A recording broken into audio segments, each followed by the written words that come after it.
Well, this is no-no right here. When you get two cars running side by side, it just slows you down and pulls everybody behind you up to you, but the guys in front of you are just driving off. He's got some help from Kenny Schrader, also in a Chevy.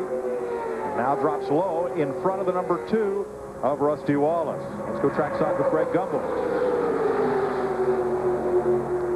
All right, Mike, thank you. Greg Gumbel here above Victory Lane with Bill Elliott, who just ran in the race preceding this, the second-round qualifiers. You started to come on towards the end of that race. Did you think you had a chance? Well, the McDonald's drive-through car came on very well there at the end, but we just kind of ran out of time. You know, the thing about a short race is you've got to be able to put the strategy together and be in a position to win the race at the end of the day. And the biggest thing in a short race is you've got to be able to put everything together, make it all count. And the thing of it is, we kind of got shuffled back. I thought Joe was going to go there at the first of the race. Kind of got shuffled back, and said, well, we'll make it up on the pit stop. The guys did a good job on the pit stop. We came back out and had a little bit of help from Dick and the Nation's Rent cars there, and we just couldn't make it all the way back to the front. But this is an exciting race. It's a really tough race for Jeff, and ended up like that. Bill, let's go from the short race to next Sunday's long race. We heard the question put to Jeff Gordon prior to the start of the race today about a drafting partner. Have you made any decisions about that for next week? Well, you just hope you got a good one all day long, you know. And what I saw just the same in the start of the Bud Shootout here is the qualifying race and our race is, you know, the cars kind of, you know, 3 or 4 rows back got 3 and 4 deep. And that's the area you want to stay out of. And that's where things start to happen. You get...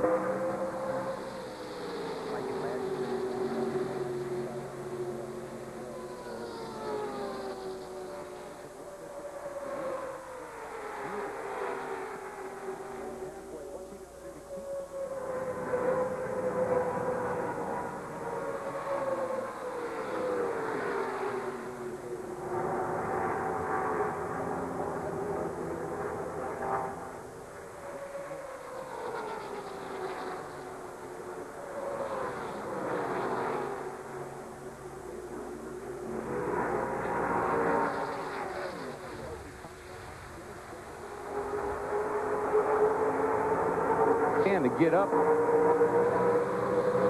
outside of Rusty there now, so I think Dale's got a fast car if he can make it up there. I think he does have, and another guy's got a fast car is Ken Schrader. He has come from pretty far back. He passed both Jared and Rusty Wallace, and now is up there in 5th place.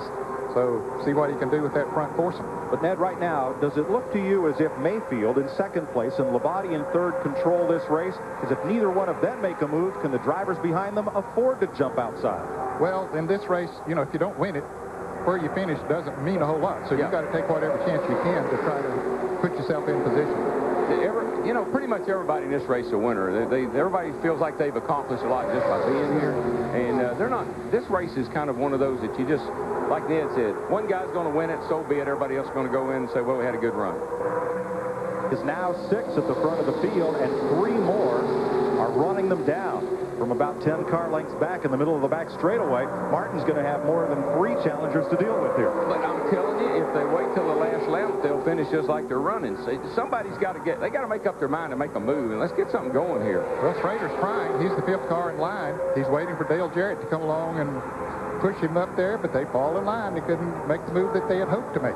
And you can catch these cats. I mean, you can run up on them like, man, I got 100 more horsepower than anybody. But when you pull out, your car stops. Down to the inside, Bobby Labate, the green car. He's got help from Mike Skinner. But Jared Mayfield closed the gap. Yeah.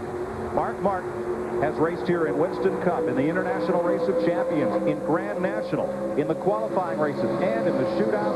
He has never been to victory lane at Daytona in a stock car. Oh, I think if you asked Mark before this race started, can you win this race, he'd have said, I don't think so. I just want to have a good run. I mean, this is very impressive for Mark to be out front. He doesn't like Daytona and Talladega. Here comes Schrader down to the inside. Kenny Schrader, 2-time Clash winner. He sat on the pole here.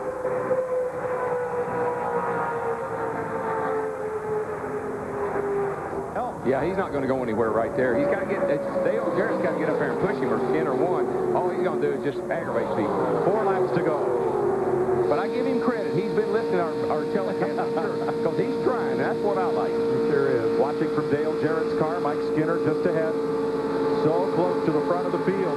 You could almost walk across the cars to the lead one. So close, and yet so far.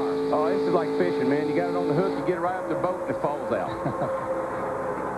Aggravating. It's aggravating, because you know if you could just get in front, you could stay there. Well, Mark Martin's doing a good job of staying there.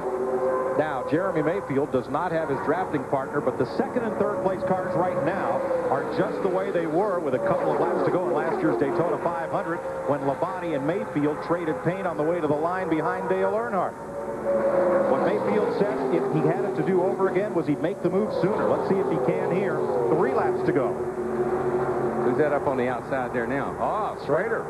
Made a good move. Inside, outside. He's a racy kind of guy. That's my hero right there. Go after him, Kenny. Get on the outside. Worry him to death. I don't think you're going to go anywhere, but keep trying. Well, Schrader's, is the 31 going with him, or is he going with the 18? Oh, they ducked back in. Yeah, ducked back in line. Well, maybe with that Chevy in front of Labonte's Pontiac, they can do something with Mayfield. Up into the banking, and it'll be 2 to go. Kenny's got that high line working. Yeah. He's up on that outside, and that's fast. He's found himself something there. Come on, buddy. Come on. But he needs some help, but now Labonte's going to go with him. He's got to. Now he's got help. Bobby Labonte lines up behind Schrader. That blue Chevy squeaks into second, and Labonte almost got elbowed into the wall. Here he comes around Mayfield. This is Ralph Shaheen. Mike, this is the first chassis Andy Petrie Racing ever built, and Kenny Schrader loves it so much that he didn't make any changes to the car at all since it came off the truck. In fact, he didn't even practice this car at all yesterday in the final session. However, we're hearing that it is leaking a little oil out of the back. Mike Skinner has already radioed in and complained about it.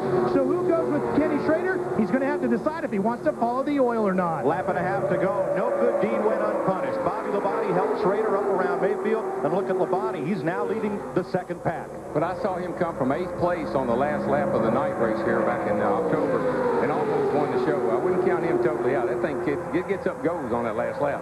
White flag in the wind. 1 lap to go. Mark Martin's Ford, Kenny Schrader's Chevy, Bobby Labonte's Pontiac. Which of them to win it? Labonte's going to be a factor. Saw him do this very same thing the last lap of the race here. He finished second to Gordon, but he came on hot at the end. A last lap pass has decided this race 4 times. Dale Earnhardt did it, Neil Bonnet twice, and Rusty Wallace in 98 with a last lap pass. Schrader has a mile to go to try to overhaul the number 6 of Mark Martin into the banking on the east side, turn 3 for the final time. I don't know where he's going to go. I don't have a clue. I think Mark's got him blocked out. I think he can block him out and beat him back to the line. Labonte tries to close on Schrader, give him a little aerodynamic shove. Schrader to the inside. Mark Martin brings it down. Mark Martin with his first Daytona victory, winning the Buck Shootout. Well, that's good. That's great, Mark. Good job, buddy. Well, that maybe told us something. You get out front, that's the place to be. You said at the top of the show, that's where you wanted to be. Yeah, dadgummit, it works every time. I wish it didn't, because Kenny might, give Kenny credit. He tried every way he could to break up that strategy, but just out front's where you got to be.